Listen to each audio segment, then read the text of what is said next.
you had a refreshing break and you are ready for a very, very interesting afternoon. We live in times of great transition. The rise of algorithmic decision-making, we have already mentioned it in the morning. The IoT with billions of sensors that are monitoring our behavior. The datification of everything that is reducing all of us into machine readable data. And the world politics that we try to keep out of the room, but even if we talk about technology, we have to take into account that we live in times of great global trade wars, and the race over the dominance of technologies such as AI and cybersecurity, robotics, and in general, data-driven innovation. We've already learned this morning that all of these technologies are creating social choices and require us to make not only social but also political choices in many cases. When we face great challenges, we must consult great minds.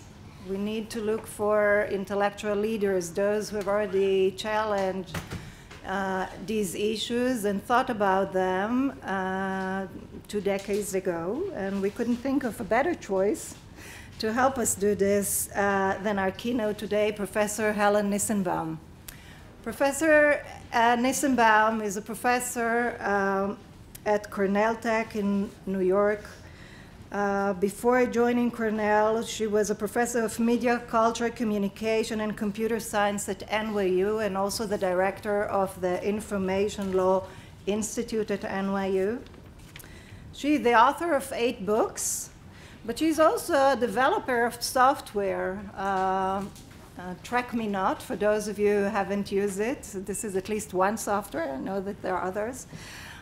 Software that helps you use search engines without disclosing your search request by generating thousands of search requests that would disguise your initial interest. Professor Nissenbaum has always been an intellectual pioneer. She was one of the first to identify the politics of search engines in times that we only had one, that we didn't have one search engine but many. She was one of the founders of a whole theoretical discipline, values in design. A lot of us have used this naturally this morning as if it exists, but she was one of the founders of this methodology and school of thought. And of course, she is the author of a theory of privacy, contextual integrity, a theory which helps us understand what are privacy expectations and why do they matter for our concept of privacy, something on which I hope we will hear more tomorrow.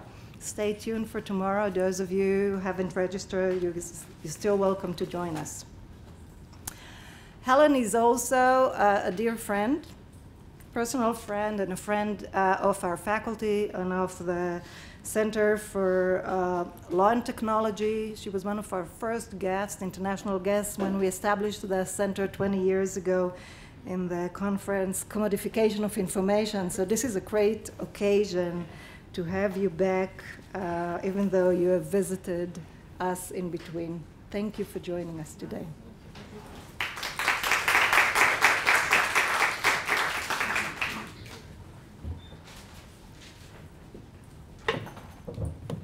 Thank you so much, Niva. Is this yours? Yeah. It's not mine, it's me. Oh, yes. Is that you? Okay. All right. Well, I was going to say that I do try to jump at every invitation to participate in your events in Haifa and the Center of Law and Technology and now the Cyber Center, because from the very first time that I presented here, it was clear that this is an incredibly forward-looking place, and this is where I would come to learn, not only to learn what's been done, but what's about to happen. And so it's an enormous privilege to be giving this keynote. I also want to say, I just want to lower your expectations tremendously. That was a very generous introduction, because I tend to work more like in the weeds and focus on stuff, and this talk is really just all over the show, and it's my attempt to, trying to not be crude, just say something about what I've been seeing going on in this field of AI and ethics, which I'm sure many of you who just reading the headlines of the newspapers are realizing that, you know, everybody wants to talk about AI and ethics. And being an analytic philosopher by training, of course, I really have to say something about terminology, not because I want to declare that this is the meaning of it, but rather to say this is how I'm understanding it, so that when you hear the rest of what I'm saying, you'll kind of know the scope of what I'm talking about.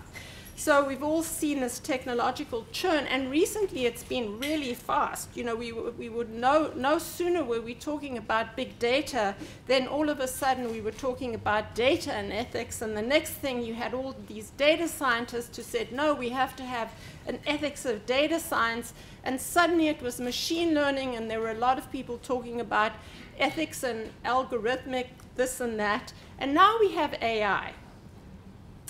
So what do we mean by AI? And I'm going to, again, just sort of declare without giving much justification. I happen to be finishing up my PhD or doing my PhD in the 80s when there was like the first blip of AI, where AI was rule-based reasoning, and we were going to, you know, computers were going to take over the planet and so forth. And there was a lot of discussion then. Did it mean that machines were thinking and processing like intelligent humans? Were they functioning in distinctively human ways? Or, and they sort of settled on, well, if they're performing functions that in humans require intelligence, we're going to call that AI. And the how is also relevant, because at the time we were focusing, at that time folks were focusing, Niels Nielsen, John McCarthy, Feigenbaum were creating expert systems, and they were focusing on rule-based reasoning. But today, of course, well, I say of course, I hope you can contest it, but most of the time what AI means is this whole train of technologies, big data, machine or statistical learning, algorithms and models. And so often, this is what we mean by AI. Anything that's the product of this particular how of producing results, which I'll talk about in a moment. And so, as we've seen already in the discussion thus far, is that the ethics in AI does engulf everything now. So everything that used to be ethics of big data, data science, algorithms, and so on, is now under the umbrella of ethics and AI, which is fine. I mean, I'm saying that we used to talk about behavioral advertising as a problem of big data. Now we talk about it as an ethical problem of AI, and that's all very nice. It's just I want to clear the deck and say this is what I'm doing. Now,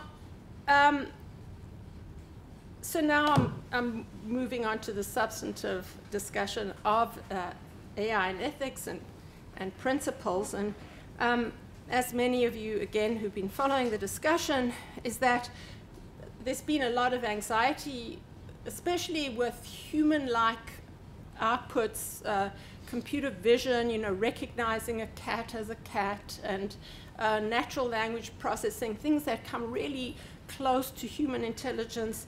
There's a lot of anxiety, and so there has been a proliferation of these principles. And this is a joke, not to mention the ethical wisdom of great prophets of the day. And so you have people like Mark Zuckerberg or Elon Musk who are anything but. And of course, you know, they are making pronouncements about the future of AI and whether it's going to help humanity or harm us and so forth. And this is, I think, deeply disturbing. But the ultimate principle, the ultimate thesis of this talk, and I'm not sure if I'll get there, because again, this is like a new project, and I have lots of slides. I might get there fast, maybe not. But it's this, that principles are great. It's very good that all these entities are developing principles for ethical AI. But despite, or maybe because of the principles, there's going to be points of friction. And these points of friction are not incidental points of friction. And the point that I'm going to be making with each of these disparate little cases, and there are kind of mini cases, is that the friction or the clashes among the different values and among the different parties are inherent to the socio-technical systems that are now what AI is and is becoming in practice. So here are some of the principles I'm talking about. We have the Silamon. I'm not sure what you can read. It doesn't really matter because I'm going to zip through a whole bunch of them. Can you read, for example, that it says transparency? I can hardly read it. Responsibility and so forth. Is that size of print kind of legible? It doesn't really, you know, I just want you to grasp the gist of it. This is Google. I thought it was interesting. These are, yeah, okay. These are AI principles, and I've picked out these. These are things that we will not pursue because, you know, there's been many of the, as you, again, has been tracked in the media, Google employees have been, have done a fair bit of protesting of applications of Google's AI systems to the military and bias, gender bias, and so forth. So they have these four areas, but you will not be surprised that at the bottom it says, as our experience in this place deepens, this list may evolve. And this is going to be familiar, and we'll come back to it in a moment. So this is now the World Economic Forum. Their principles for good, intelligibility or interpretability, data protection, flourishing, and here are, you know, SAP has guiding principles for artificial intelligence. IBM has everyday ethics for AI, and if you look at the 5 areas of focus, accountability, value alignment, fairness, and so on. And we have this is the Partnership on AI, which is a massive group of corporate and non-profit groups that have joined this. Safety critical, fairness and transparency, AI, you know, and labor, and so on. And finally, I included Microsoft, which has, for me, one of the most legible set of principles. And what I like about their scheme is that, you know, they show some of the structure. So you could have fairness, reliability, privacy, inclusiveness, but that issue, principles of transparency and accountability cover all of those 4. So as we know, there's a lot of structure within it. Now, the argument today, as I mentioned, is that principles are insufficient. And I sincerely hope that by using these 4 English idioms, although, you know, I can't really claim the crooked timber of humanity to be English, since it was Immanuel Kant who first said it, but, you know, I learned it in English, so it was English. And I want you to just concentrate on them for a moment, because I'm using these idiomatic expressions to highlight certain certain uncoverings, if you will, of places, points of trouble with making principles do work on some of the hard problems. So, and I should mention that, you know, wolf in sheep's clothing is sort of covers over everything. Then we have the crooked timber, buck stop, square peg, round hole. So we're starting with sheep's clothing, still a wolf. And basically this idea is that the problems that we're confronting with AI, or the ethical issues that we're drawn to in relation to AI, are very similar in a certain way. We're discovering similar issues in relation to AI that we've experienced in the past. And in fact, you could even go way further back in relation to, I'm just waking up. Okay, now things are going to get going. In relation to technology, even the steam engine, because one of the great anxieties of AI and a lot of technology and digital technologies in particular before the big data, machine learning, etc., is that we have this automation anxiety. We're concerned about what happens when we delegate to a smart machine. So that's the meaning of wolf in sheep's clothing, is to say a lot of these are very similar to issues that we've been dealing with for years, decades, maybe even centuries. And the three dimensions of concern that I want to highlight, one is functional integrity. Is it the same thing when we delegate responsibility? Are online teachers, do they do the same thing as teachers in the flesh? Risks and harms, where clearly there are benefits, but then if we think about the motor car, there are obvious harms that accrue, and this is a concern when you delegate to different actors. And then we have collateral, what I'm calling collateral concerns, which are the values concerns, which are, you may get functional integrity, maybe you've handled some of the risks and harms, but then it comes at certain values costs. So in the case of then, what have been some of the concerns?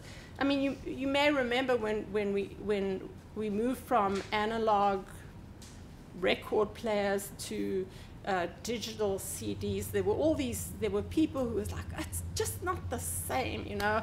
I listened to the CD, it doesn't have the same quality. So this is what we mean by functional integrity, and here are some of the cases.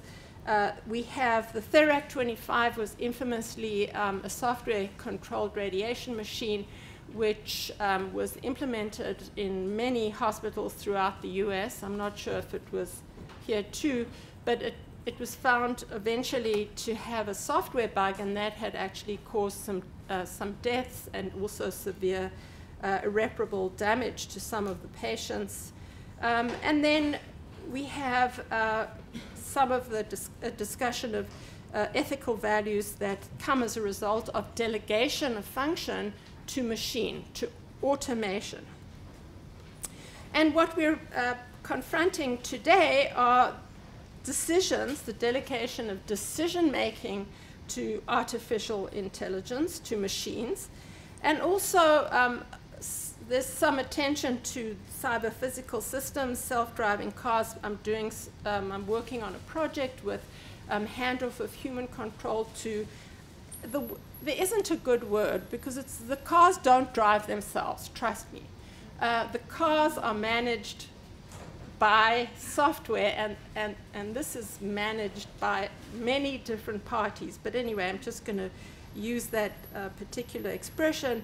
We have drones and militarized drones and weaponized drones, and lots of concerns that come out of that. And you can see what they are. We're still experiencing this concept of technology out of control. And sometimes they're kind of cutely troubling. And this was from a New York Times Sunday magazine a couple of weeks ago. But you know, some people have been following this area. You know, hi, I'm a Wobot, and it uses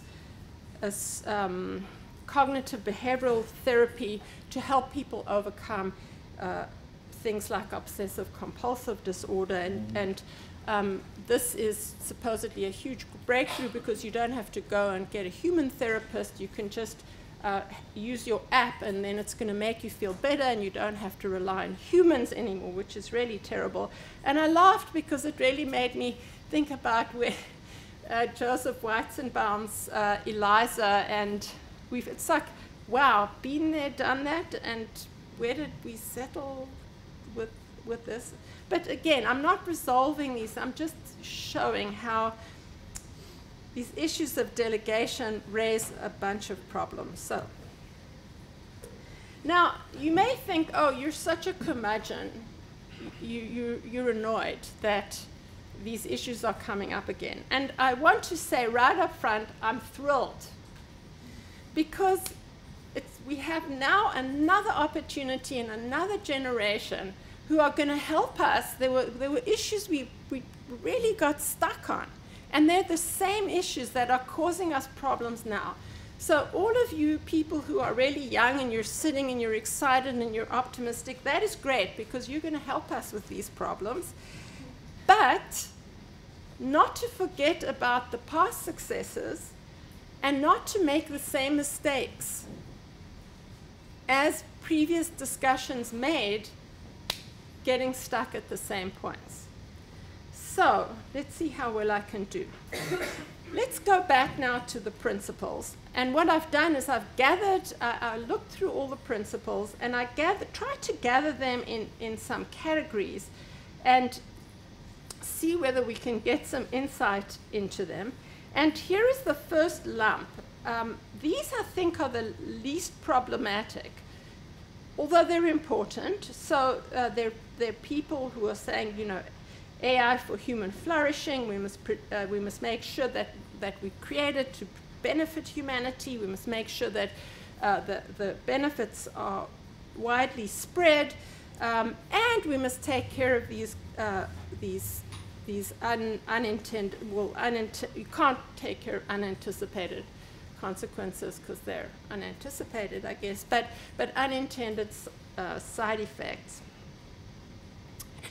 And, you know, it's helpful to think about some of the test cases like self-driving vehicles where there's a lot of discussion about whether these self-driving vehicles are better in the sense of, oh, maybe more fuel efficient, maybe there are many who claim that they're safer drivers. There are just a few problems we have to take care of, and some already,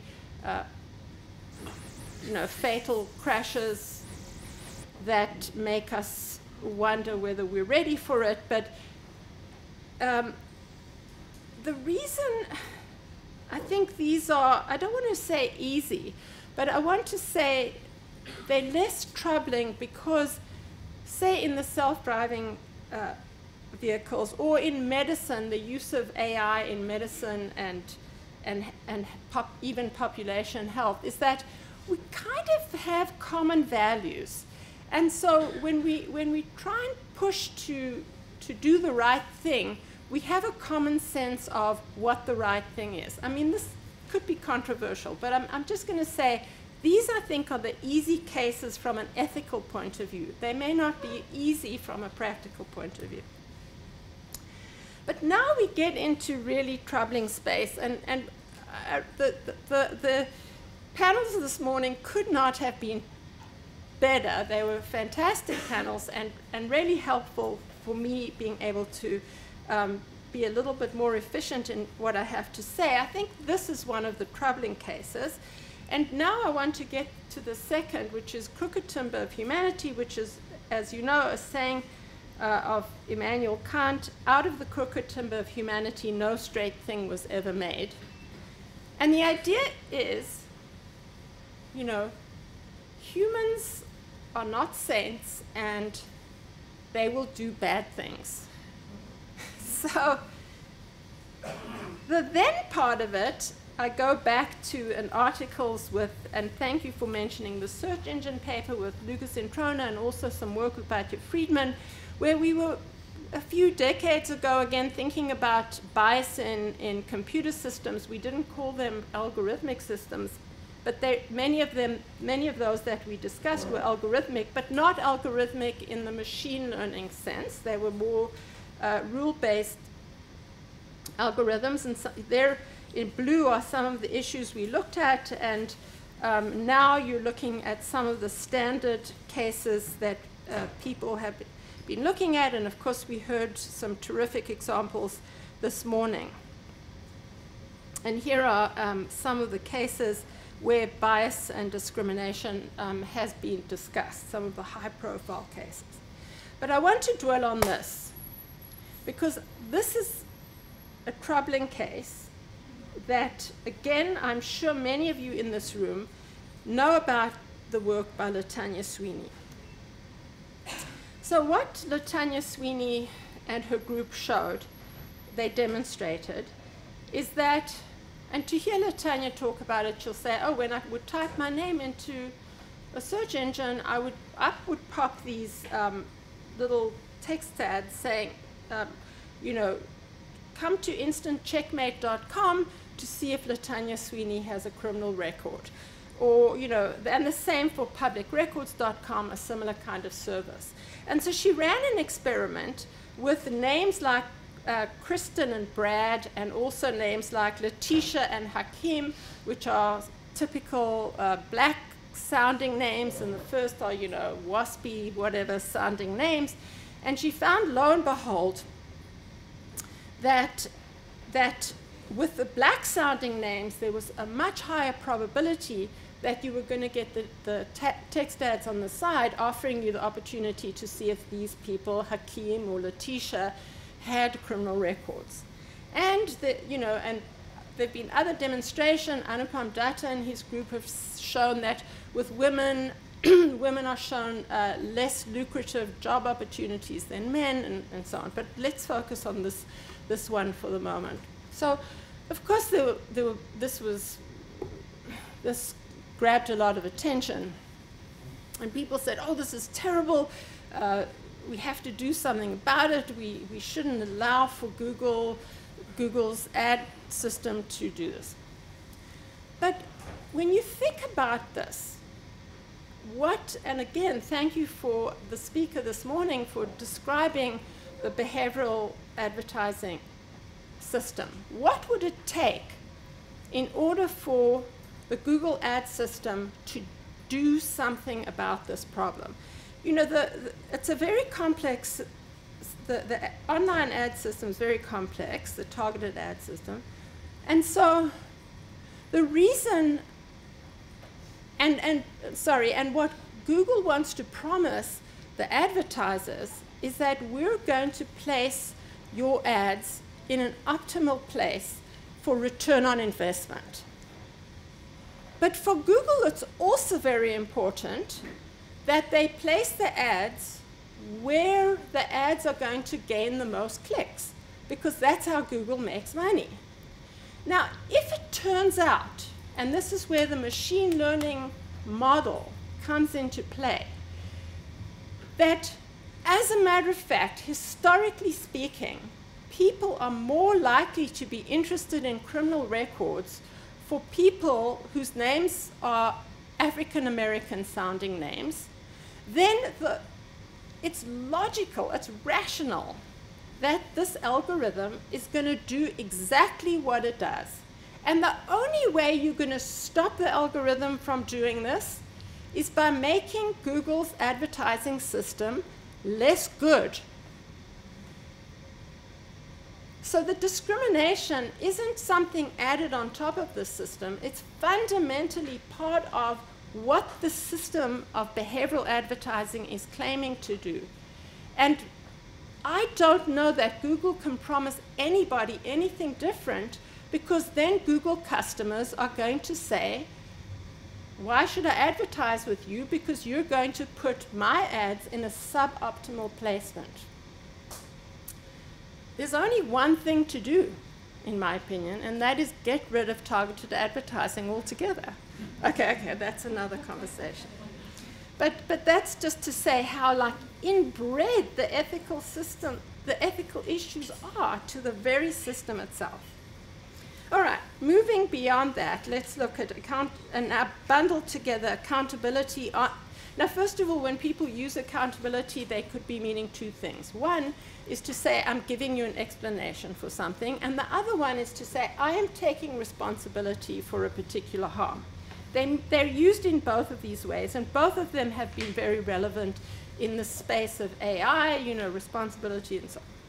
And privacy, because it's the area of great interest to me, is where I'm often paying attention.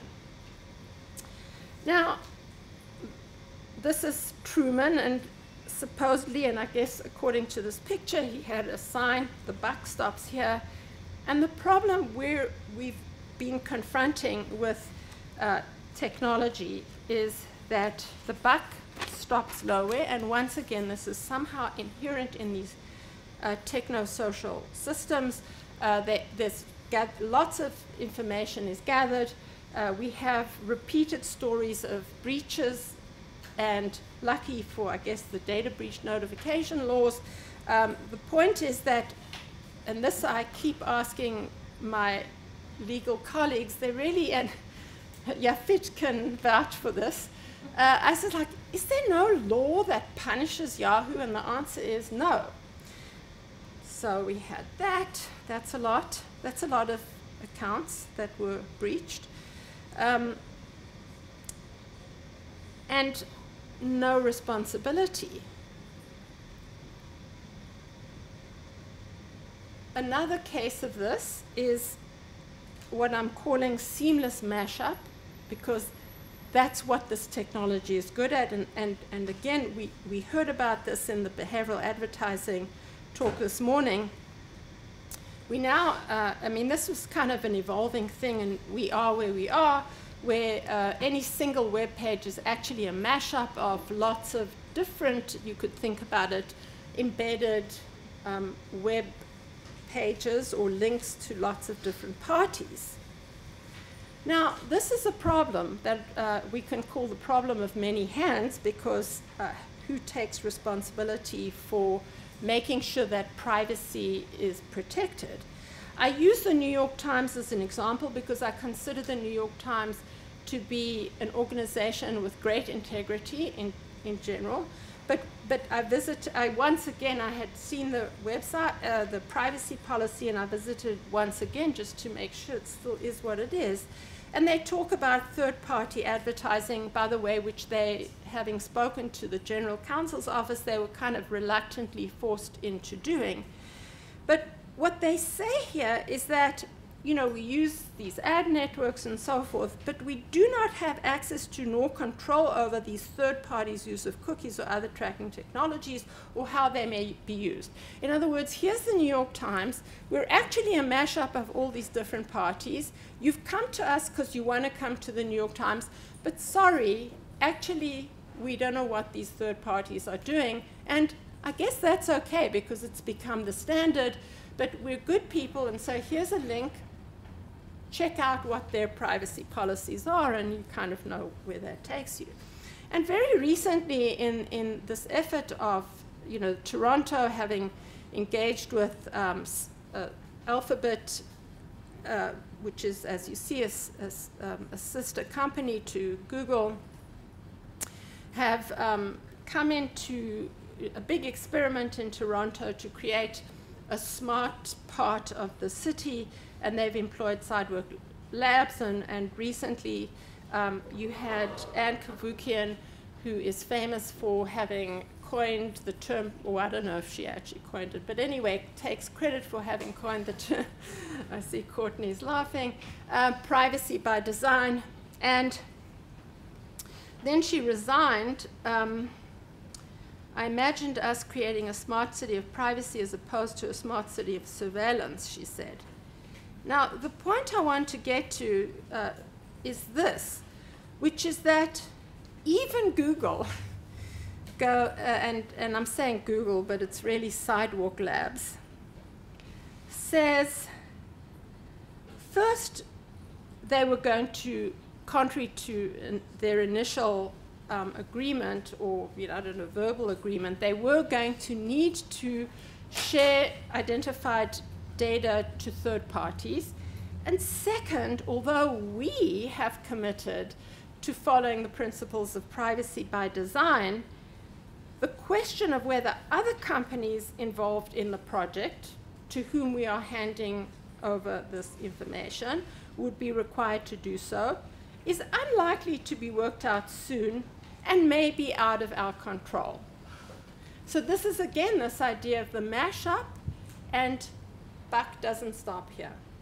And we've seen that, Mark Zuckerberg, when trying to talk about the debacle that was Cambridge Analytica, again said the only thing he felt responsible for was the fact that these other bad people had done these things using Facebook. And again, with the whole online advertising system, in fact, enabling the fake news providers actually to make quite a lot of money. So there's a problem with responsibility in both senses, and I think that when it comes to privacy, and once more, the lack of explanation or the lack of understanding or the lack of clarity has been discussed by many, and here again is Google saying, we change the privacy policy from time to time and make sure you check frequently, like not wanting, we don't do it until we do, is basically the principle of operation. And my eye caught this particular case where, I don't know, it made my blood run cold, where Google and MasterCard are now cooperating, colluding, if you will, to try and link the purchases that you make online, the purchases that you make using MasterCard with information that Google has about you, which is very vague. Both MasterCard and Google excused this behavior. Let me see. Saying, don't worry, using this trick of, don't worry, we don't use personally identifiable information, which is really very tricky because there is some way they have of matching purchases. I mean, the whole point of this exercise I don't really know what it is. I didn't speak to any Google executives, but what I'm inferring from this is for Google to be able to say, we're charging you not only because your ads are clicked, but look, we have now some hard data on conversion rates. And, but they want to say, don't worry, we're not actually looking at Fitlev Aritz's surfing habits and click habits and purchases. We have some scheme of matching the two together and so on. But this is it doesn't necessarily matter. It's the fact that people didn't know about it. Then Google came back and said, well, you can actually opt out. But then there was a whole discussion on bulletin boards about the fact that nobody could actually find where to opt out and so on. So I think the inscrutability, there just isn't there isn't an ability, even for those of us who are quite determined, to understand, to grasp what's happening. So the accountability as explanation principle simply just has no traction. And this is the last thing I think I'm going to say about privacy, and I will discuss this tomorrow if anybody is interested, but I think that the current regulatory schemes for privacy are utterly, utterly ineffectual, and they're corrupted, thoroughly corrupted. We will never get anywhere with privacy, even if I think, I'm not optimistic about GDPR, I'm not optimistic about the California approach, because there are loopholes in these that will make the status quo simply continue. So finally, I want to come to the humanization or humans, the humanity part of this presentation, and it's the machine-readable human, square peg, round hole. And what I wanted to mention here is that many of us have this experience. You call up your bank, you call up the airline, and you get the voicemail. You get the phone tree, punch one, is this for a flight in the US or abroad? To, what's your social security number, etc. And you're going down this phone tree, and you're just like tearing your hair out, and you're saying, I just want to speak to a human being, please. How do I get to a human being? But the point is that's not good for the company. What they've done is they've fired a whole lot of operators, and they want you to fit into the scheme. So if you want someone at the end, you might, but first they're trying to squeeze you into these categories of machine-readable humans. And I just want to say, I adore Wikipedia, and I give lots of money to Wikipedia. But this kind of stuff really bothers me. I don't like getting email that's like, Helen, blah, blah, blah, and a picture of Jimmy Wales. And I'm supposed to believe that Jimmy Wales actually cares about Helen. Who are you?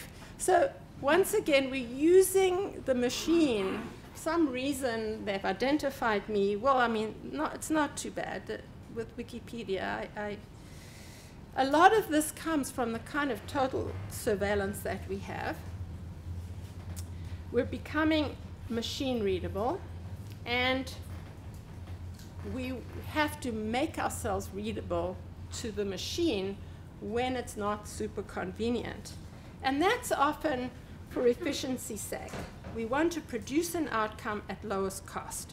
And Martin Heidegger in 1954 had something to say about this in relation to technology in general, saying technology drives on to the maximum yield at the minimum expense, where everything in the world, including humans, are ordered to stand by, to become a standing reserve for whatever the parties wielding the technology need. And so, again, we could think about the advertising, and I use it a lot because it's familiar, and there are ways in which we can test advertising that we can't test many other systems which are much more hidden from view. What they're trying to achieve is efficiency. They want to get to know, they want us to be machine readable so that they know what advertising. Yeah, I'm very close to the end, thanks though. And so I'm highlighting these terms: efficiency to produce a desirable outcome with least waste, expense, effort, or expenditure of resources. This is some definition of efficiency. I might have found it in the Oxford Dictionary. But this is where, in collaborating with computer scientists who believe that efficiency is a kind of objective characteristic that a system is efficient or not, and I say we have to specify desirable for whom whose waste, expense, effort. So that phone call that you make where you're punching this number and that number because you're desperate to get to the answer you need, really you're wasting a lot of your time and effort, but the company presumably is saving their resources. And what we're doing with embedding artificial intelligence in systems is for these systems to just become a lot better. And Neva, thank you for mentioning TrackMeNot. We have Ad Nauseam, which is a second of our obfuscation projects. And what Ad Nauseam does is it clicks on every single ad on a page. And just to let you know that the system that wants to make you machine readable doesn't like that at all. And so as of today, we're still banned from the Chrome store. So just to a few concluding observations. I'm going to read this to you. You can read it. Relentless data gathering fuels machine learning to provide efficiency gain for a few controllers. Now, that's not necessarily a bad thing, because efficiency gains by controllers can spread and become, maybe in healthcare, the efficiency gains that we get in these ways are not necessarily a bad thing, except, and this has become something I'm tremendously interested in, when the data is monopolized and hoarded, which many of us are now seeing and concerned about, and the efficiency gains concentrated, humans must become machine readable so that they can become machine sortable, manipulable, and unknowingly they can become casualties of probabilistic error, because these systems are not, most of them are not causal in their inferences about us. They're probabilistic and they're never 100%. And well, sorry for you, but you're in that little, error. And of course, it's worse if you're part of a gender or a race that is more heavily in that error zone, but it affects all of us. So the conclusion of this talk is to say we have these stark areas of contestation.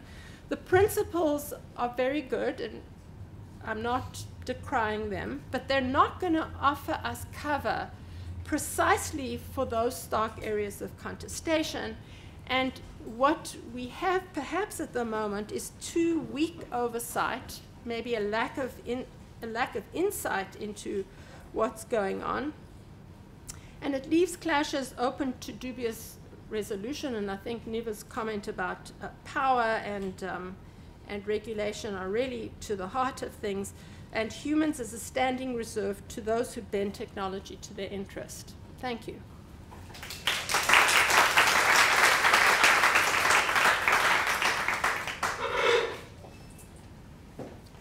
Thank you very much. Very inspiring and stimulating. Just to link it to our, I think, to the morning session, I think what comes out from this presentation is that once we look at the values that are embedded in this design, parties that are designing these systems are optimizing their own value, and that's legitimate.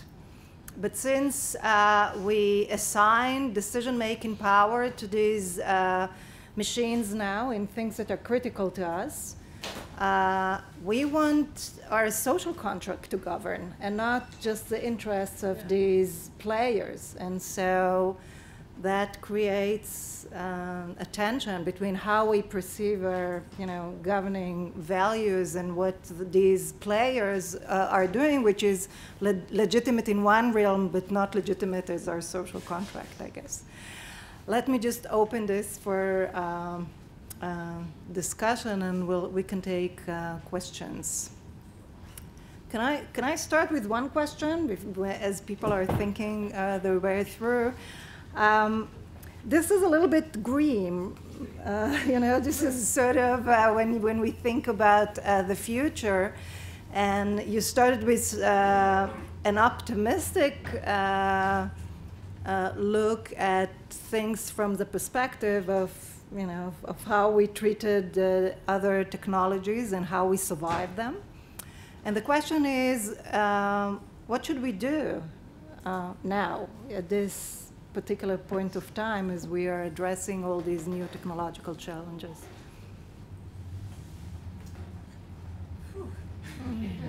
Just brainstorm with us. You know, should I just talk in this mic? Sure. It's not working? On the mic. Oh, okay.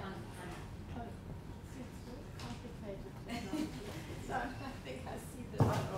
Okay. All right.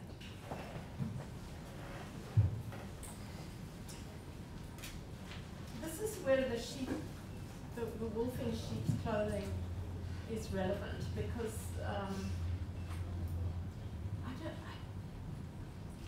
cost-benefit analysis can be done badly, and when it's done badly, what happens is that we kind of look globally at the costs and the benefits, and we don't see that there's certain parties who are far enjoying the benefits and others who aren't. Now, within the system, the bias issue is drawing attention to that particular problem. But when we look at policy writ large, the tech industry has managed to persuade regulators, at least in the US where I'm more familiar, that leave us alone because although we will make mistakes and we might do a few bad things here and there, we overall, you know, the rising tide lifts all ships and the trickle down, and watch out because if the US doesn't lead, then China's going to take over AI.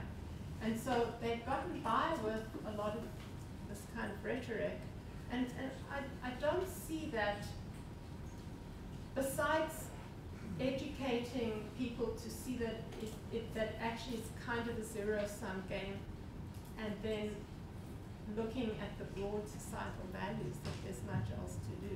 And in the case of privacy, where I know which I know best, the self-regulatory framework, I don't know, at some point, it's like the emperor's new clothing. I'm waiting for that moment where people who are the regulators will just stare at fair information practice principles and say, this is taking us to the wrong place and it is not working and we have to do something else. But yeah, so that's where I would start. Michal. It's actually a follow-up on what Nipa said.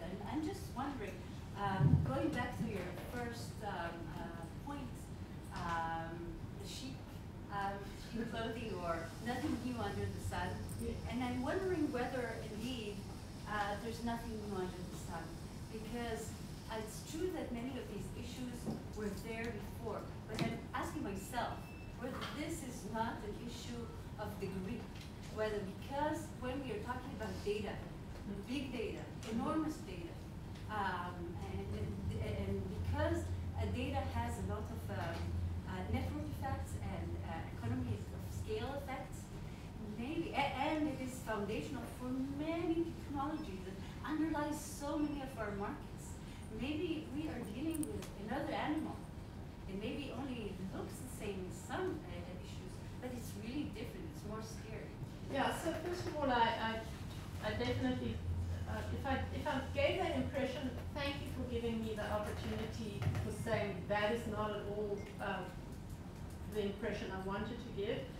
Because although we could say the issues of bias, you know, bias is an issue that's been with us, the kind of problems that we're confronting at the moment, and I tried to use the Latanya Sweeney case as an example, the ways to resolve that are fundamentally different because of the type of, I'm going to call it socio-technical systems, that this particular technology of machine learning across historical data raises. So yes, we're not going to be able to use the ways that we've solved, let's say, bias in maybe rule-based systems for this case.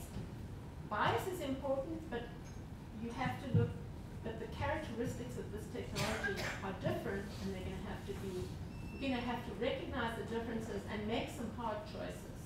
So yes, yes, yes.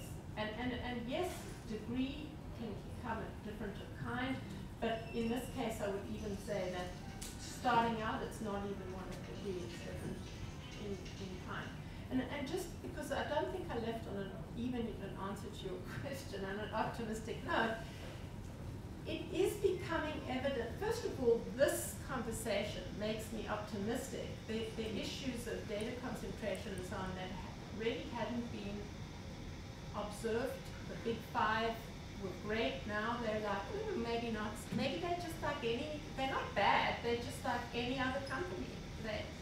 And that we're starting to see, even in the news media, politicians and so on are starting to realize.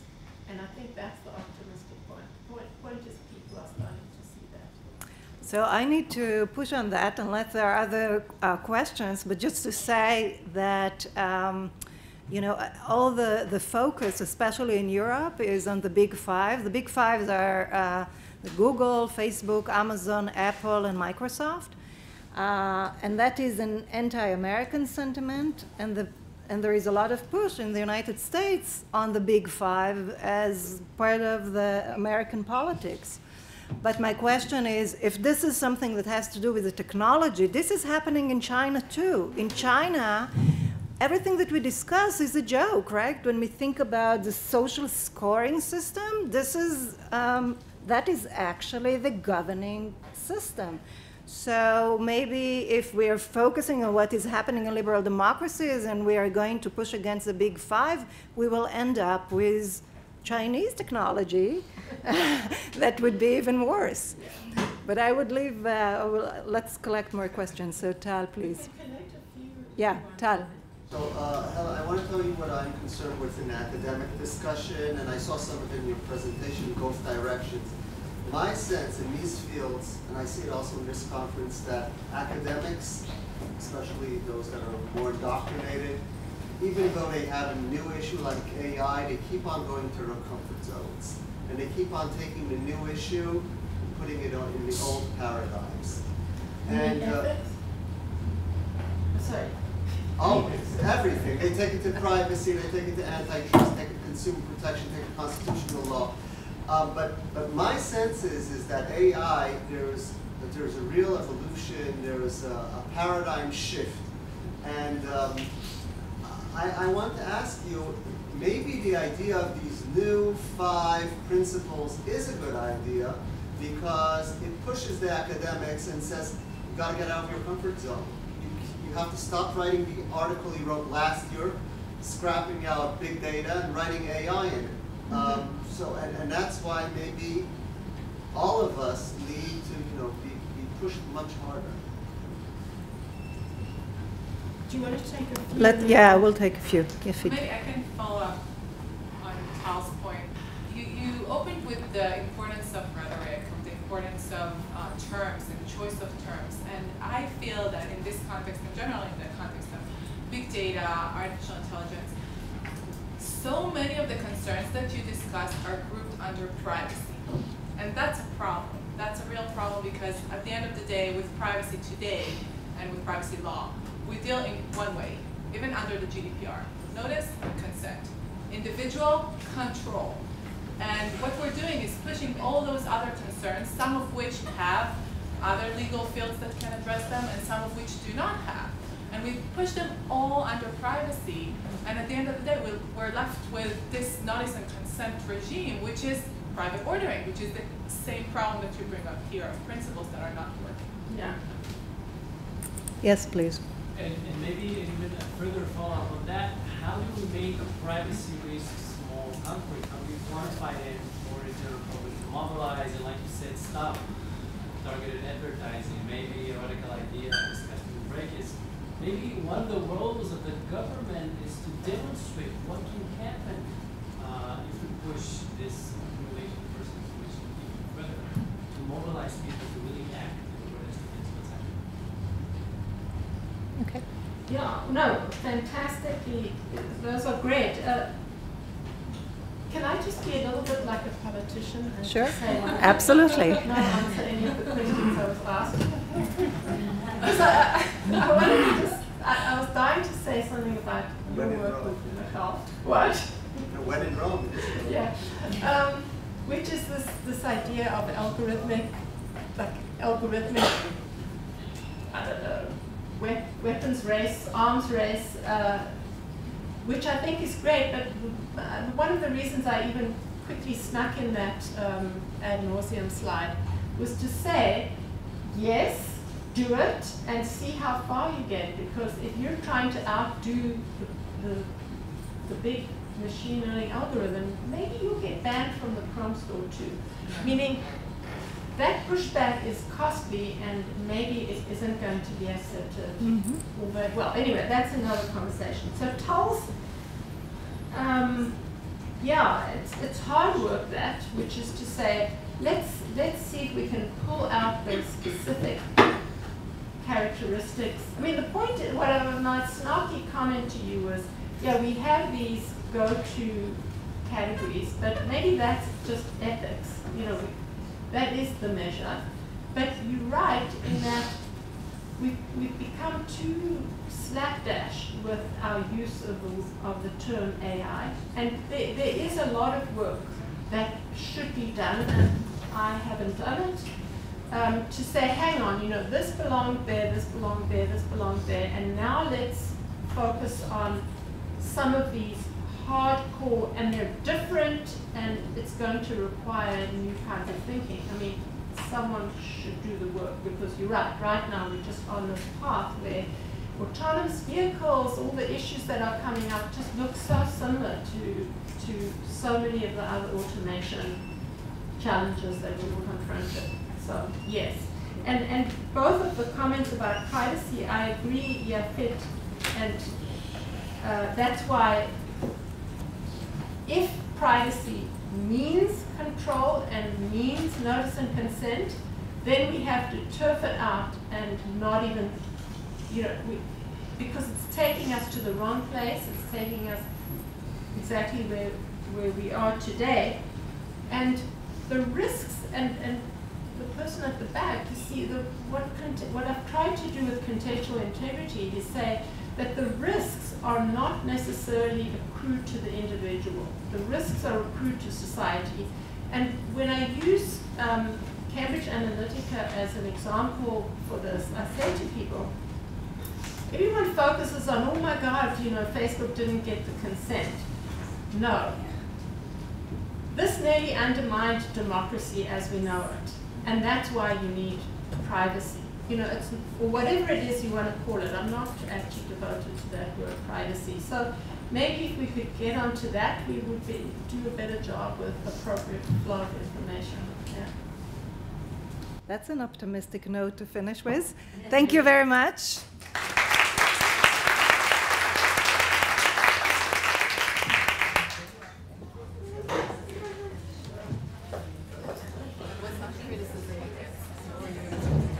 Obviously, it's not contextual integrity. Contextual integrity is not about privacy. Right.